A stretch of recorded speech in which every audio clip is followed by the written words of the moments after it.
ভাই, LSG versus KKR ম্যাচে আমি যেটা চেয়েছিলাম সেটাই হয়েছে।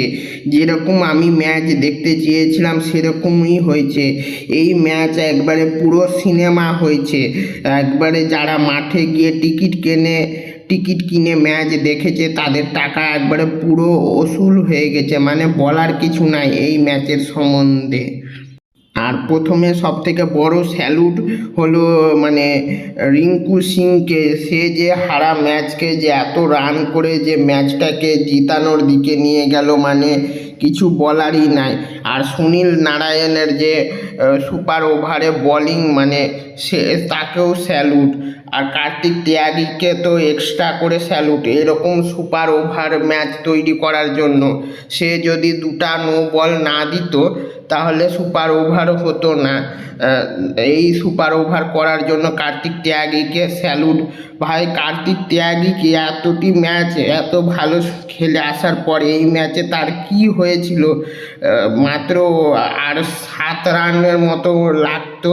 সেই জায়গায় এসে একবার এমন বলটাকে দিয়ে এমনই মারলো যে পারলে যে হিম্মত সিংকে মেরেই ফেলতো। সে যেইভাবে বল করেছিল তাকেও এক্সট্রা করে স্যালুট। বাপরে, যা বল করেছিল মানে বলার কথা নাই।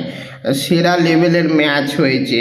মানে কেকেআর টিমের প্রথমে তো ব্যাটিং একবারে বলতে গেলে সব থেকে জঘন্য হয়েছিল, একবারে কিছু বলারই ছিল না। কিন্তু লাস্টে এসে রিঙ্কু সিং যা খেললো, রিঙ্কু সিংকে তো একবারে সব দিক থেকে স্যালুট।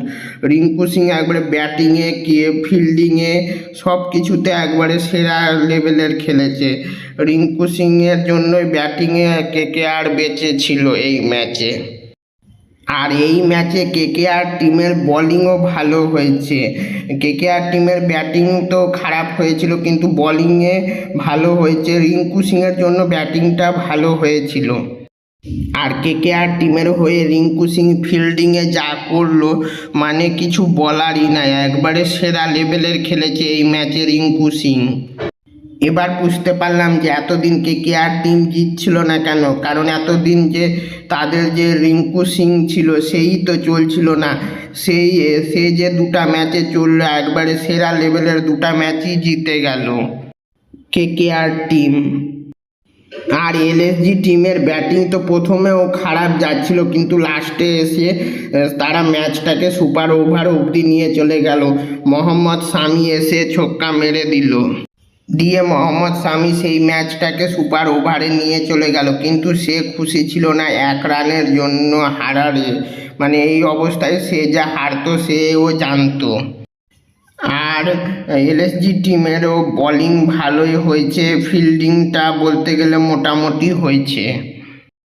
আর এলএসজি টিম যে সুপার ওভারে গেল, প্রথমে ব্যাটিংয়ে এত ভালো ভালো ব্যাটার থাকতে কাকে নামালো? মোহাম্মদ শামিকে নামালেও তো একটা দুটা ছক্কা মেরে দিত। বা মুকুল চৌধুরী ছিল, আয়ুষ বাঁধনি ছিল, অ্যাডাম মার্করাম ছিল, মিচেল মার্শ ছিল, তারা তো খেলে দিত। এদের সবাইকে বাদ দিয়ে লাস্টে এই নিকোলাস পুরানকে নামালো, যে খেলতে পারছে না, যে ফর্মে নাই তাকে নামালো। আর সুনীল নারায়ণ এসে একবারে মানে কিছুই মনে করলো না, একবারে দুটা উইকেট নিয়ে নিল 1 রান মাত্র দিয়ে। আর কোনো সেলিব্রেশন নাই, মনে হচ্ছে এটা যেন সে রোজ করে, এরকম ব্যাপার হয়ে গেছে। মানে কিছু বলারই নাই কেকেআর টিম এই ম্যাচে।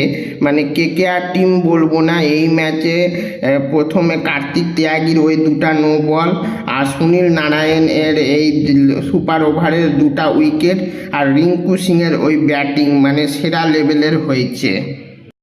আর রিঙ্কু সিং সুপার ওভারে ব্যাটিং করতে এসে প্রথম বলে 4 মেরে একবারে ম্যাচ জিতিয়ে দিল।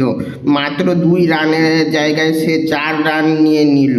মানে বলার কিছু নাই রিঙ্কু সিংকে এই ম্যাচে। সে এই ম্যাচে সেরা লেভেলের খেলেছে।